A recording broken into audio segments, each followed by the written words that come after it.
Hello,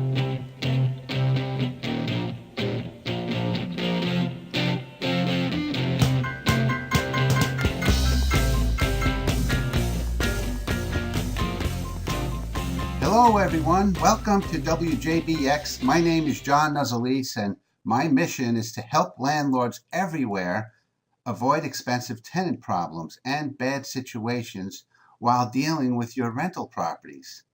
Now, I'm also a licensed real estate broker in the business since 1979 and a real estate investor myself, and a landlord and property manager too. Over the last 36 years, I've accumulated many hard-learned lessons.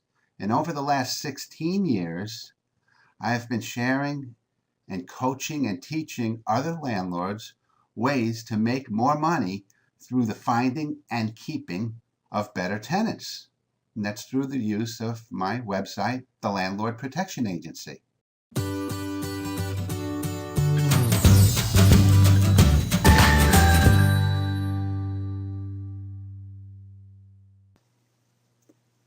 Welcome to Landlord's Corner radio show on WJBX South Florida. I'm John Nuzzolese. And I'm Jeannie Nuzzolese. We have a very special guest with us tonight. If you're a real estate investor interested in creating income on a massive scale, you'll enjoy listening to our guest in this episode of Landlord's Corner. Many of you have heard of him or even have attended his seminars or boot camps. His name is Mr. Anthony Chara.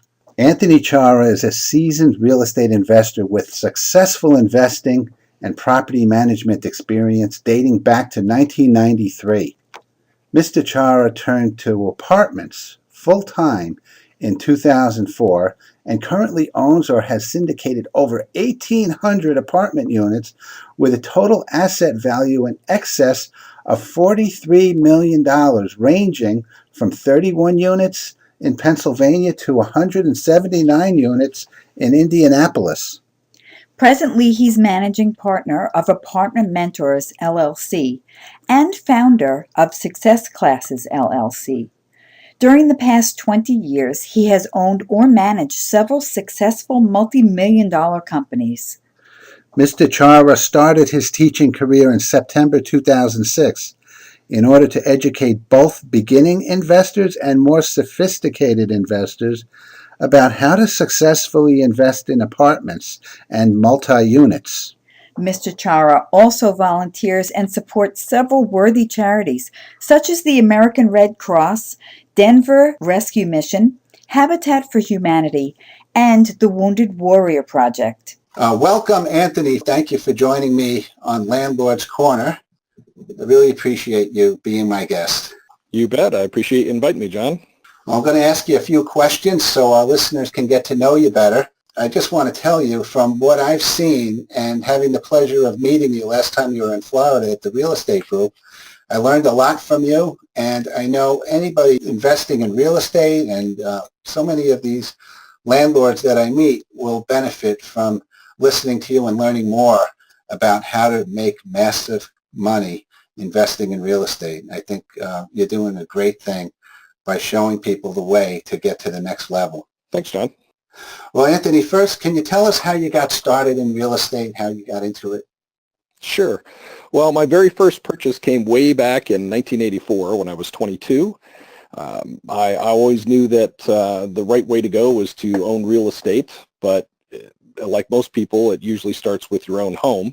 And I knew that I didn't want to keep throwing my money out the window from an investor standpoint on an apartment or something like that. I wanted to at least have some of that money come back to me through owning my own property. So I bought my first single-family home way back in 84, but unfortunately for the next 10 years, I didn't really do much of anything when it came to real estate because I didn't know what I didn't know. So back in 1991, my wife and I went to a 4-day seminar. Back then it was put on by the Charles Gibbons organization, and Charles had a book out called Wealth Without Risk, which is not to be confused with the late night infomercials that are on TV now under the same name. And his original book was about how to save money doing little things like just getting better credit cards or better rates on your credit cards, checking your insurance every single year to get a lower insurance payment but get the same or better coverage, changing to different banks to get better interest rates and that kind of stuff. And all these little things added up to make people wealthy, and as his book said, wealth without risk. Well, part of that in the back of the book, there was a little coupon to come to a real estate class. So we filled out this, actually it was a postcard, filled out the postcard, sent it in, spent 4 days, learned a lot of stuff in his class, and realized that we might as well get into real estate because we always knew it was a good vehicle for building wealth, but we didn't know how to do it. And so we took the jump. We made the first jump in 1993 when my wife and I moved into another larger, nicer home and then turned our first home into a rental property. And then for about 10 years, because all we knew to do at that point was to buy a property and turn it into a rental, that's what we did for 10 years. And we had about 8 or 10 single-family homes about 10 years later. And I was ready to go to the next level because I was tired of the little onesie thing. Only getting a $100 or $200 or $300 in cash flow every single month from a unit here or there just didn't seem to be working for me. Even though I realized I was building wealth and I was saving on my taxes and everything else that goes along with buying real estate, I was looking for something more, and I happened to go to a business opportunity meeting with 4 or 5 other people who were looking to invest in this business. And as we were introducing ourselves, one of the gentlemen who was sitting across the table from me mentioned that he owned about 450 apartment units. And I'm like, wow, this is great. I need to see if this guy can teach me some of this stuff and see if I can take him to lunch. So when we got done with the meeting, sure enough, I asked him, and I told him about my background and asked if I could take him to lunch, and he said absolutely. So we went out to lunch and spent about an hour and a half or 2 hours at lunch one day, and he taught me a lot of the stuff that got me into apartments, some of the terminology like cap rates and your return on your investment and operating ratio and things like that. But what really hooked me was the fact that he, out of his 450 units, he was making $140,000 to $150,000 in cash flow. Wow. Yeah, now that's a lot of money, but then he went on to say that he was making that every single month. And I was like, what?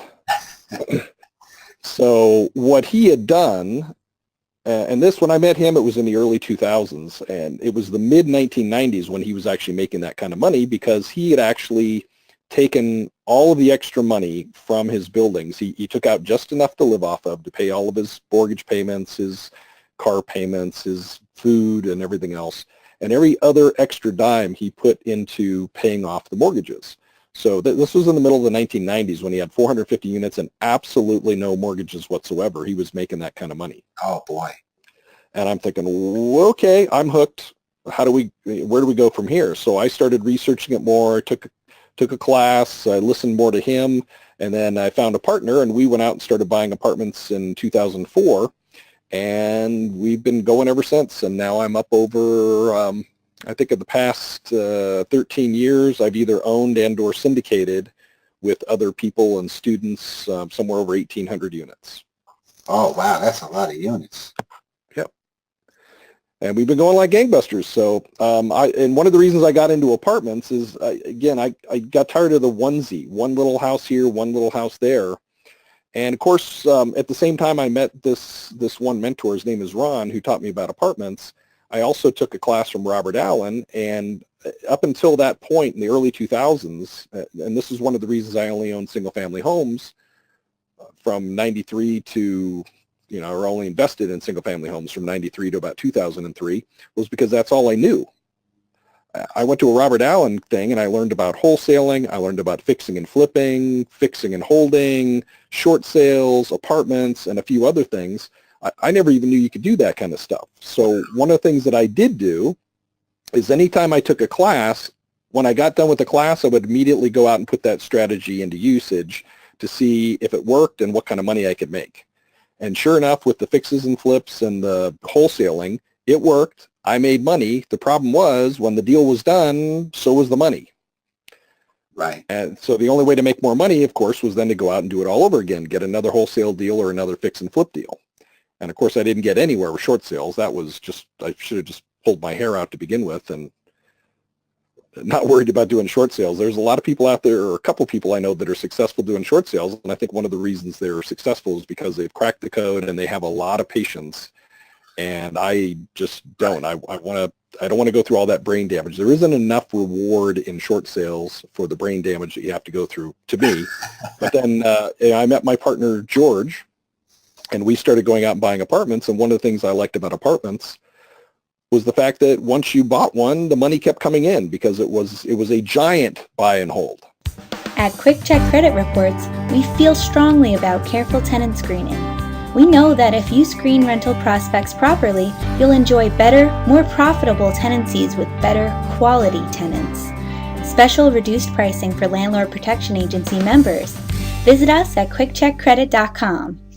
Our first project was 14 units. So instead of buying 8 or 10 single-family homes over a 10-year period, within 4 to 6 months, we had 14 more units. And then a couple months later, we had another 100 units. And a couple of years later, or a couple months more after that, we had another 100 units. So it was a nice way to build wealth very, very quickly. Right. A very big difference pretty quickly. Yeah. It's important to have a mentor or mentors and people who they can learn from, because there are a lot of courses out there that people need to learn from. Otherwise, they're going to stay where they are unless they take that step. Yep, absolutely. You can learn it the long way and the hard way, or you can take some classes, get some education from somebody that's already been there before, and it might cost you a little bit more in the front end, but you're going to make a lot more faster on the back end once you have somebody else who actually can hold your hand and take you through that process. Absolutely. Did you have any tough roadblocks to overcome before you got up to the next level of apartment buildings? I think one of the biggest issues I had when I first started up, of course, was realizing after we did our first deal, or actually while we were doing our first deal, is that, of course, there is a little bit of a jump going from 1 unit to 14 units. And my partner and I realized that we couldn't do this on our own. We had to have more money and deeper pockets from other people. So one of the things that we learned to do was to go out and start raising money from friends and family and things like that. As a matter of fact, the very first deal we did with his family members who provided the funding to get into that very first one. That helped us get our experience level going so we could show other people what we had done and why we were doing it and how we were being successful. And then that helped us leverage it into other properties. But even though, and I think one of the things that helped us, but it was also a detriment at the same time, is when we got into real estate and started doing it full time from what I call a creative perspective in 2003 and 2004. I don't know if you remember, John, how hot the real estate market was back then. Yeah, I do. It was scorching, right? Anybody and everybody wanted to get into real estate. As a matter of fact, even Robert Allen's conferences, when we started with him in the early 2000s, he had maybe 1,000, 1,100 people at a quarterly conference. And then that grew a quarter later to 1,200 and then 1,300 and 1,400 and 1,500. Each quarter he had a meeting. There were just more and more people that would come because everybody wanted to ride the bandwagon. Well, that helped us when we first started out because we were raising a ton of money and we were buying properties.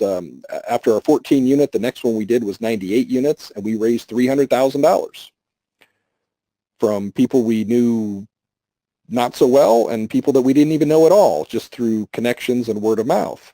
Wow. And so that was great. And so the good side was we were having no problem raising money. The bad news is that for me anyway, I felt like I was a Teflon Don because I thought it didn't matter what I did, I was going to be successful. And then of course 2007 hit. And one of the problems we ran into in 2007 was that the money started drying up not only from investors but from lenders. There were a lot of lenders that no longer had any money to loan out. So one of the obstacles that I hit wasn't necessarily even the fact that a lot of banks had started to drop off on the number of loans that they were doing and the amount of the loans that they were doing, but it was a mindset issue with me that George helped me work through because we had a lot of great deals in 2007 and 2008, but I couldn't find any money for them. None of the private investors were interested in investing anymore because everybody was gun shy. And so I was talking with George on the phone, and I made a comment to him about all these great deals we had, but I couldn't find any money. And his response was, what? I said, I've got all these great deals and I can't find any money. And again, he said, what? And so I yelled into the phone, I have all these great deals, but I can't find any money. He says, you don't need to yell. I heard you the first 2 times. I said, well, then why do you keep saying what? He said, listen to what you're telling yourself. And I thought about it. I sat back and I thought about it. Went, I have all these great deals and I can't find any money. And all of a sudden it hit me, that big, think about that cartoonish light bulb going off over the top of your head. Ding! It's like, oh my God, I've been telling myself I can't find any money. And guess what? I was right. I couldn't find any money. So that was a huge obstacle that I had put in my own path, and I didn't even realize it until George helped me illuminate what I call my self-talk. Wow. And so what I did at that point, we were around, I think we had 300 or 400 units, and we were basically stuck. We had plateaued. And so as soon as George told me about that, I went back and I changed my mantra. And I now share this as often as I can. So I tell people I have all the money I need anytime I need it to get any deal done that I want to get done. I have all the money I need anytime I need it to get any deal done I want to get done. I tell my students that. Some students will call me up and ask me if I can help them raise money for their deal. And as long as I like the deal and circumstances are right, I'll tell them yes. And they'll say, great, where's the money coming from? And I'll be honest with them. I'll say, you know what? I have no idea. But you know what? I have all the money I need anytime I need it to get any deal done I want to get done. Yes. Because I've learned that if I believe in the deal, the money will come to me and the deal will get done.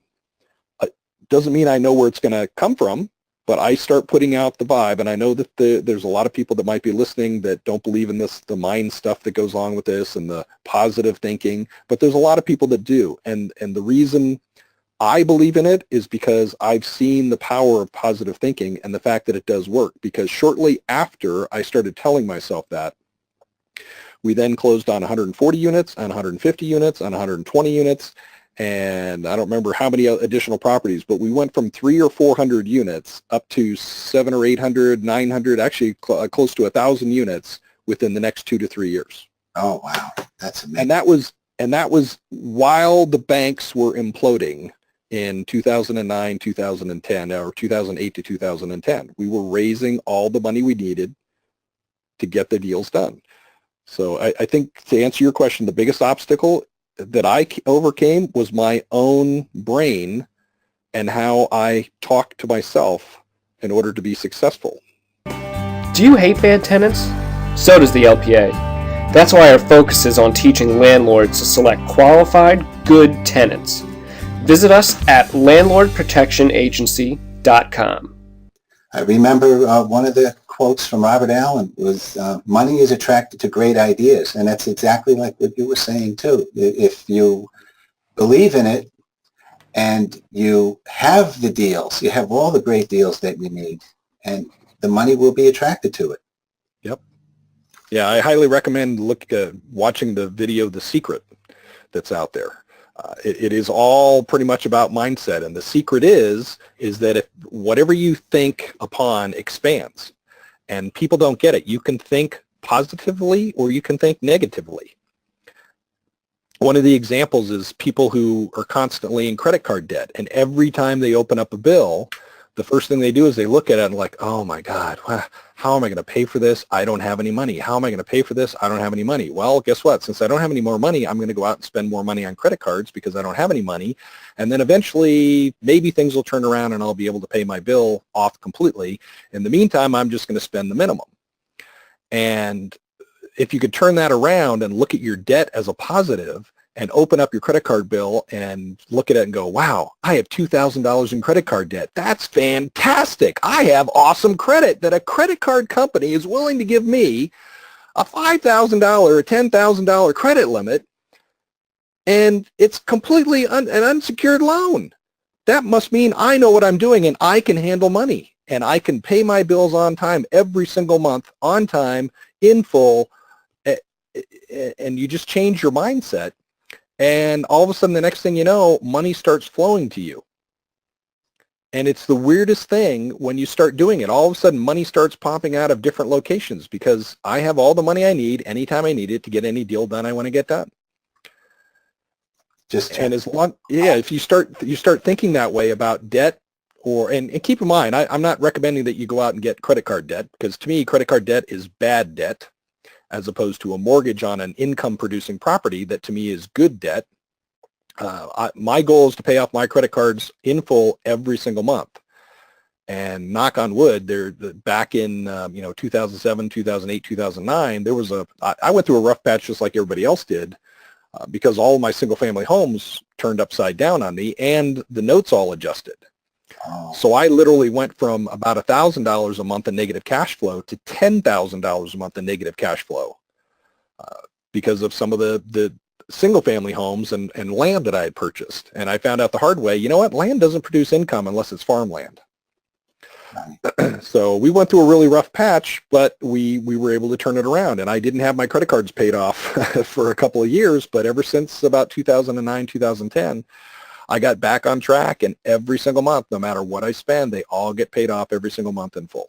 That's beautiful. I don't want anybody that's listening to this confused that just because you have positive thoughts means that life is going to be wonderful. But what your positive thoughts do is they start pushing you in the right direction of what needs to be done in order to have all that money, whether it's meeting new people, going to real estate club meetings, dialoguing on some blog someplace, whether it's Facebook or Bigger Pockets or something like that. It's not just about sitting in home or laying in bed and thinking about all this money that you have flowing to you. It changes your direction. It changes your focus. So when you start moving out into the world and doing what you need to do, you're going to make the right decision that's going to actually bring you that money rather than taking you in the wrong direction where you are wasting time. Absolutely. It's like if I believe I can, I can. If I believe I can't, I can't. Henry Ford said that over 100 years ago. And if you think you can or think you can't, either way, you're probably right. That's it. Yep. So you can think that you can, or you think that you can't. The choice is totally up to you. Which one do you want to do? Are you a private landlord or property manager? If so, chances are you occasionally experience problems with tenants.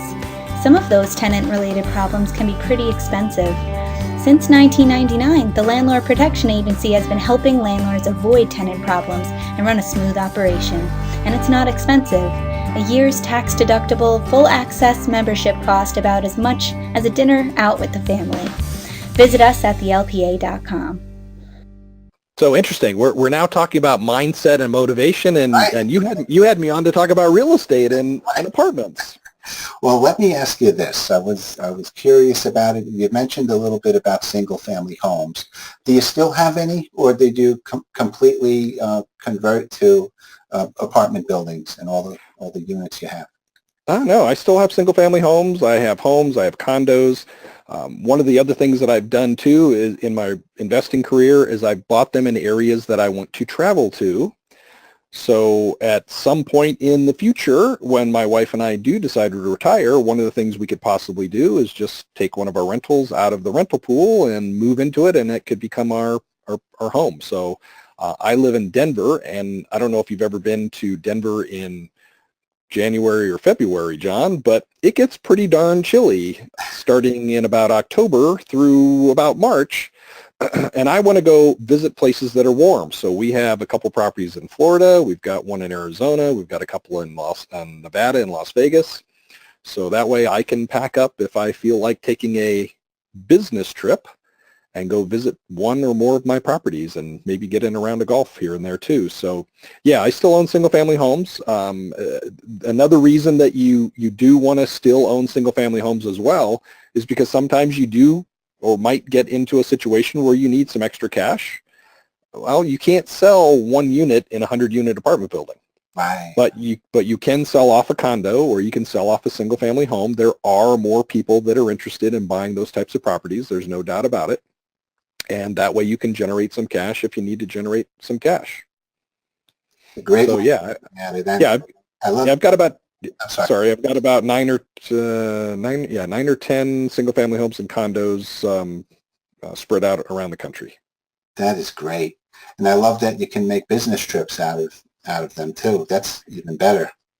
Absolutely, and I go down to Vegas about every year, every 2 years, and if you follow the tax laws correctly, the day you go down is a travel day, and the day you come back is a travel day. So my wife and I take the early morning flight on day one, and the very last flight of the day on the fourth day, and then the second day and the third day we visit our properties. Nice. And we talk to our real estate agents, and we talk to our property managers, and we do what we need to do in order to make it an actual, real, legitimate business trip according to IRS guidelines. And we keep track of all of our expenses and everything that we do while we're there. But in the meantime, we get in a round or two of golf, or we sit around the pool and catch some rays, whatever it is that we want to do to relax and utilize our investment properties for what they were designed to do, to create wealth. That's awesome. One of the things, that I'm involved with is helping landlords manage their properties themselves.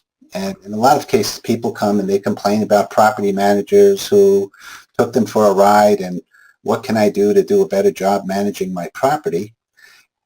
But not a lot of people are as comfortable with hiring property managers as I'd like them to be, because I know there are a lot of good property managers that can help manage single-family homes and apartment buildings. What can you tell us about that, Anthony, about property managers and managing homes and apartment buildings? Well, I would say to all the people that have told you that, welcome to the club. It means you're an official investor if you've actually had issues with a property management company.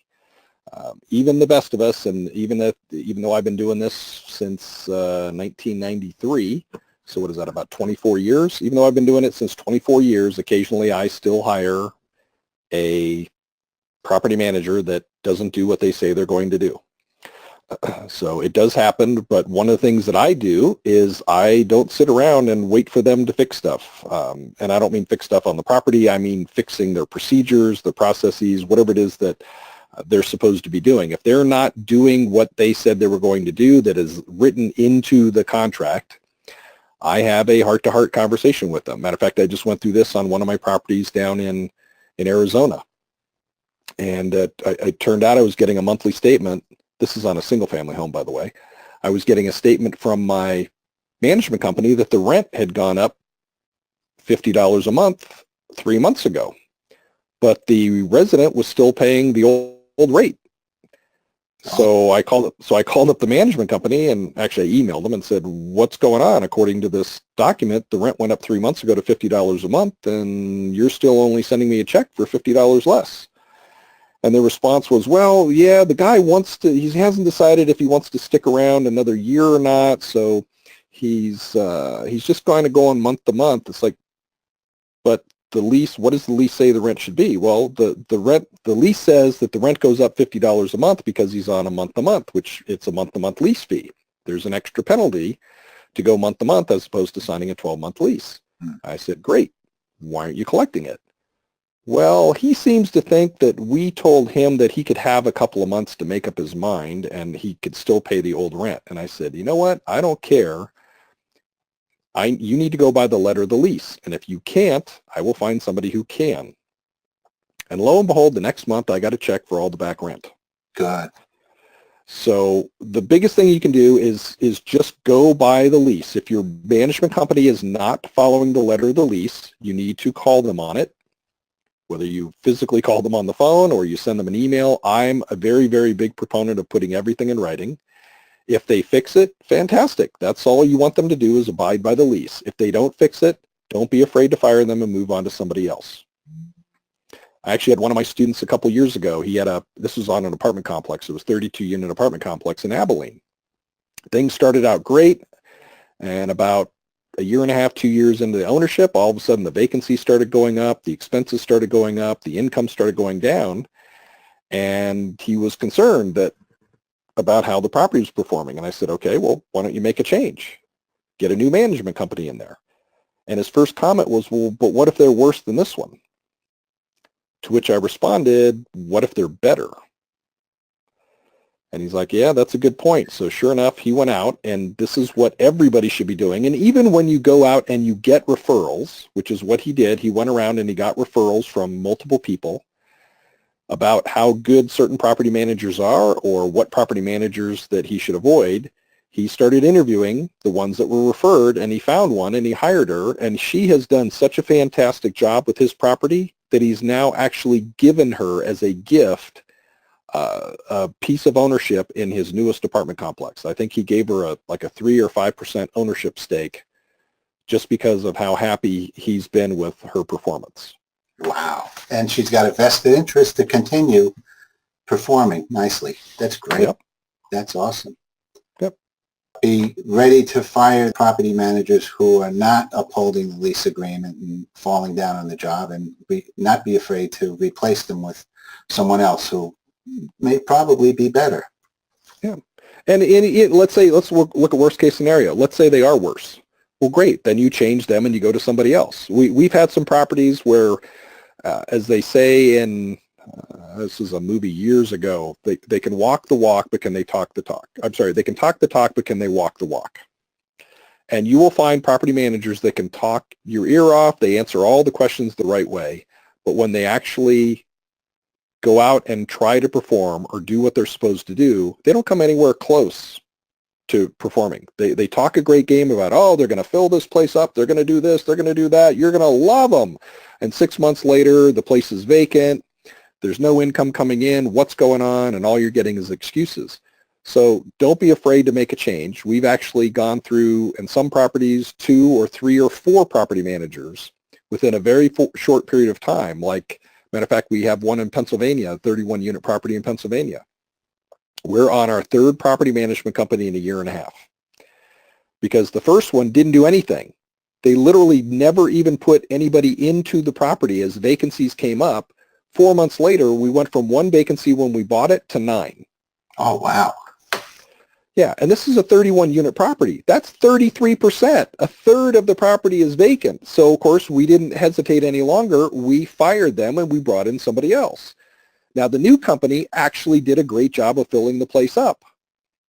The problem that they had is they would not stick to the letter of the lease, and they were spending like drunken sailors. And I know that's a cliche, and I have no idea where it came from.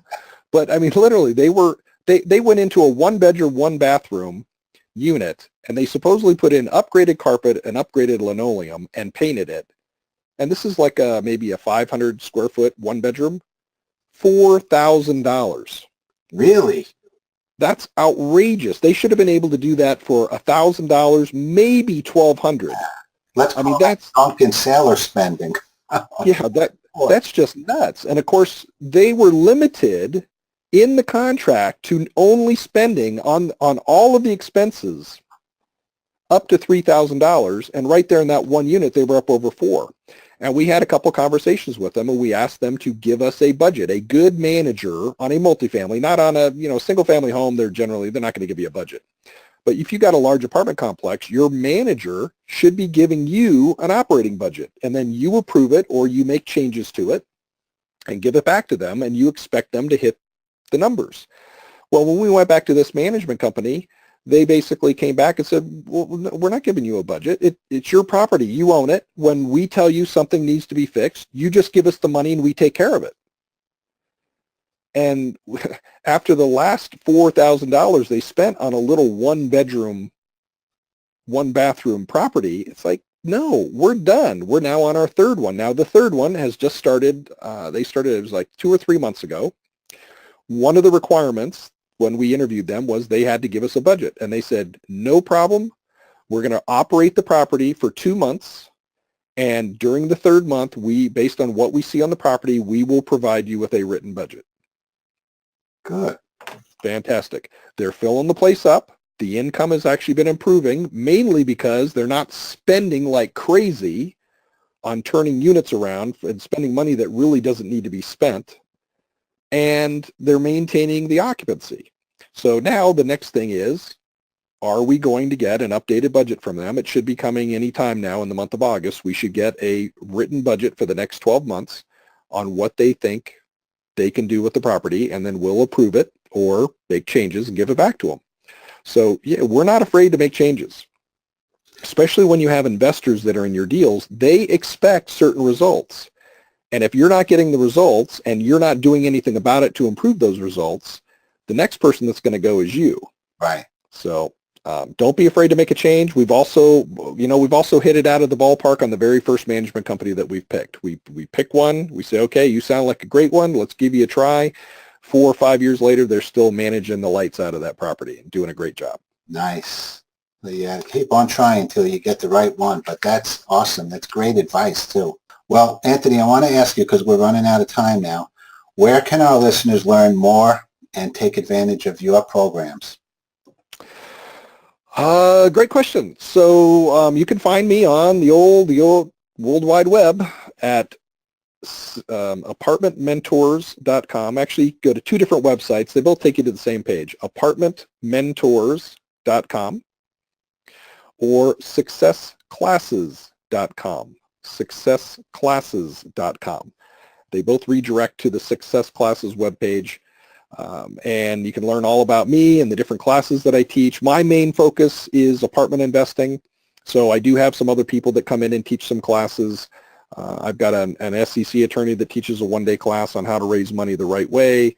I've got an entity/tax attorney that teaches you how to structure entities and how to get your taxes to the absolute minimum legally by using the IRS tax code. She's the one that taught me about traveling and that kind of stuff, and utilizing my time to turn my business into like a mini vacation, but it's basically written off as business because of the way it's structured. But I teach, I've got a one-day workshop that I do on apartment investing that you've taken, John. I've got a 4-day boot camp that we need to get you to teach people how to invest in apartments. And it's all about the lingo and how to calculate the numbers, because apartments are purchased and analyzed differently than just a single-family home. Right. A lot of single-family homes are sold based off of comparables. What did the identical property across the street sell for? And based on what it sold for and its condition, the one that you're looking to buy should be somewhere close to that price range. Right. Well, with apartments are purchased based off of the income that they generate. Well, there's actually 3 different ways. The main one is based off the income that the property generates. So you can have 2 identical properties across the street from each other. One can be worth $800,000, one can be worth $1 million. Because the one that's that's selling for $1 million is $1 million because it generates more revenue for the ownership team. So I take people through the basics in the one-day workshop, and then we expand on that in the 4-day boot camp. And I take people through all of it: how to find them, how to analyze them, how to put in offers, the due diligence process, the financing process, negotiations, all the way through to the closing table. And you have a boot camp coming up in Orlando very soon, don't you? I do, yeah. Actually, it's perfect timing. It's going to be next week. It's next Thursday, August 17th through Sunday the 20th. And you can go to the lpa.com website, and we'll have some information up there. The registration cutoff, though, is Monday night at 5 o'clock Mountain Time. So registration cuts off 5 o'clock Mountain Time on Monday the 14th. But you know what? Even if you can't make the one that's in Orlando, I have them all over the country. You will see that on my website. And you can certainly pick up a package through John, and you're not buying a specific boot camp. You're just buying the package, and then we'll contact you to see which boot camp you want to come to. Another great thing about my program is there is no expiration date on when you come to the boot camp. We will keep inviting you until you make it. That's awesome. So it's not like you have 3 months or 6 months or a year to decide. I've had people that I've been inviting for 3 or 4 years, and they're just waiting for the right time and the right location, and then eventually they'll show up. Very nice. I'm going to have that link on the Landlord's Corner webpage that this replay is going to appear on. So anyone who goes to that page will see it at landlordscorner.com. You'll be able to click on Anthony's link. That'll be great, Anthony. Thank you so much. You bet. Thanks for having me on, John. I appreciate it. I really appreciate it too. And I'm looking forward to seeing you. I will catch up with you on one of these boot camps, hopefully sometime soon. The first boot camp I went to was awesome, and I know I need more of it. It was great. And that was only one day. Imagine 4 days. Right. And that's when you get into the real serious learning and you come out knowing a lot of good information and ready to act on great big investments. Yep, absolutely. Well, thanks so much, Anthony, for doing this. I know a lot of the people that are listening right now are going to go to that page and get more information because that's what it's all about. As a real estate investor, you just need to learn and keep moving in the positive direction and make use of that knowledge and turn it into money. Absolutely. Thanks for having me on today, John. Thank you, Anthony. I'll talk with you soon. Thanks again.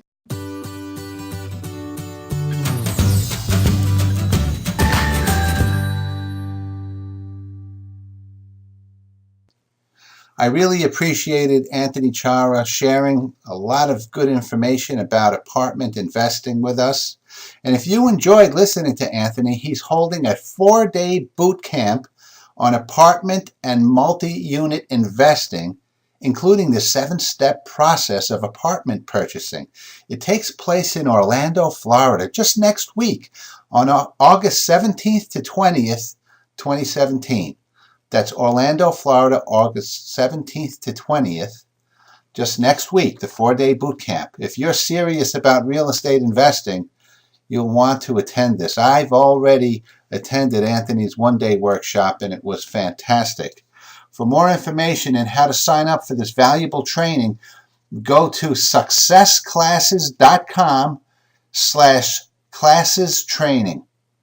That's successclasses.com/classes training.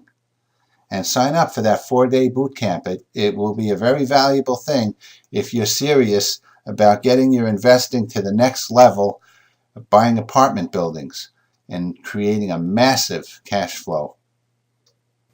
For more than a decade, the Landlord Protection Agency has helped thousands of landlords across the U.S. and Canada overcome multitudes of tenant problems, perform more efficiently in the management of your rental properties, and deal with tenants like an expert. The art of managing rental properties so that it's profitable, enjoyable, and safe for you is what the LPA is about. www.thelpa.com. That's THELPA.com. Attention sellers in Naples, Naples Park, North Naples, Bonita Springs, San Carlos Park, and South Fort Myers. Are you selling your home or building in Southwest Florida? How would you like to get top dollar for your property? As a real estate investor myself and working with partners who are also purchasing in Southwest Florida, I'm able to offer you just that. I can offer you top dollar, and I can also offer you fast, all-cash deals if you want to move quickly. That's right. We can pay full appraised value for your home or building if you'll be flexible in terms.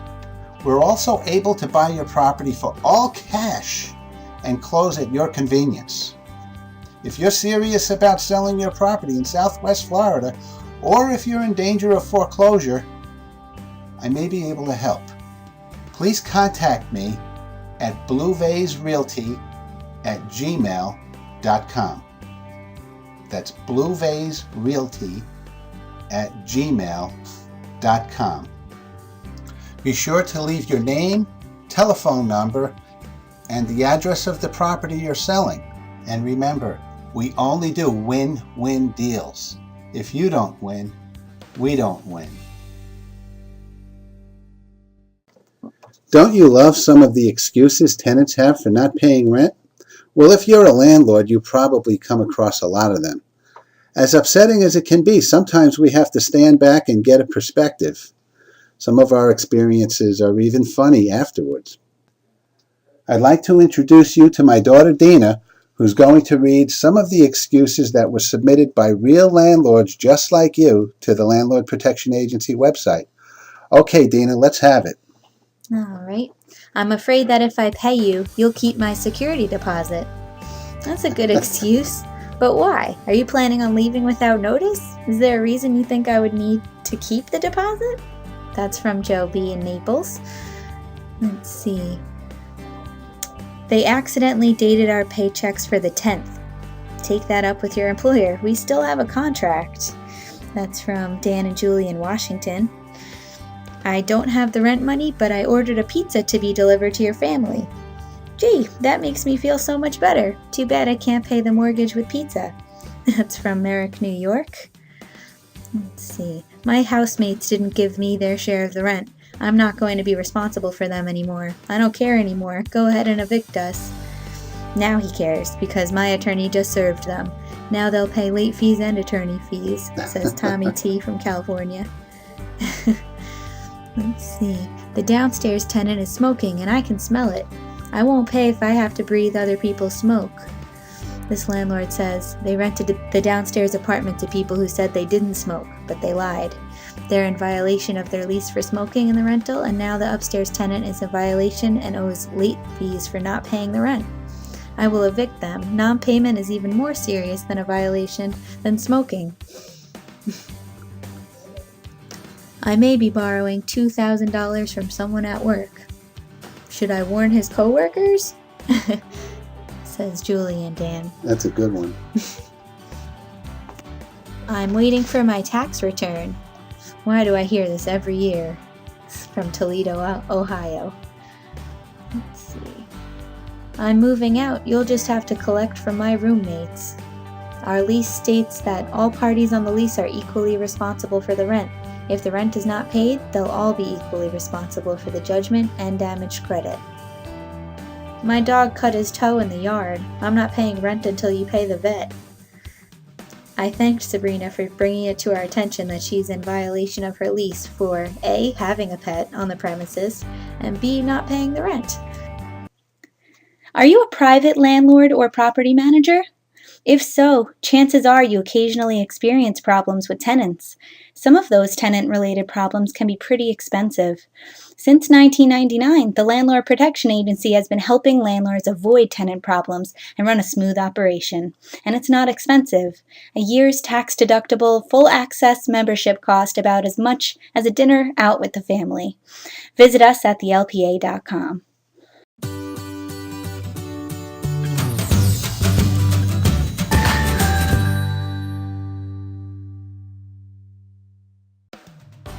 Well, if you listen to any of the previous radio shows, you may remember that at the end I did some Q&A. On one episode I did quotes, landlord quotes, some of my favorite ones. And also we did some tenant excuses. But tonight I'd like to share with you a little poem. And it goes like this. If you think you are beaten, you are. If you think you dare not, you don't. If you like to win but think you can't, it's almost certain you won't. If you think you'll lose, you're lost. For out of the world we find success begins with a fellow's will. It's all in the state of mind. If you think you're outclassed, you are. You've got to think high to rise.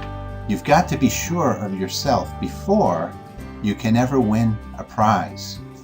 Life's battles don't always go to the stronger or faster man, but sooner or later, the man who wins is the man who thinks he can. Isn't that a great poem? That's something I like to read every once in a while. I have it on my wall in our office, and it's something that I think we should post on the website. Well, we're almost out of time for this week's show. So I'd like to give a shout out and recommend some very important people in our real estate business. Right here in Florida, we have some very valuable resources to be aware of.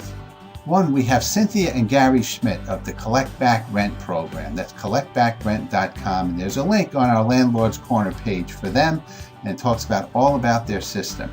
We've got Larry Harbold, how to buy real estate without ever stepping into a bank again.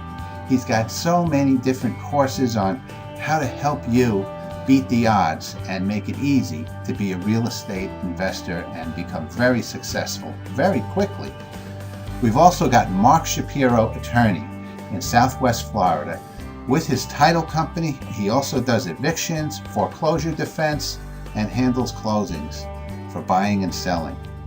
We also have in New York, on the LPA website, we've got attorney John Reno with his Ask the Attorney page, and it is a wealth of information dealing with evictions and different types of landlord-tenant situations.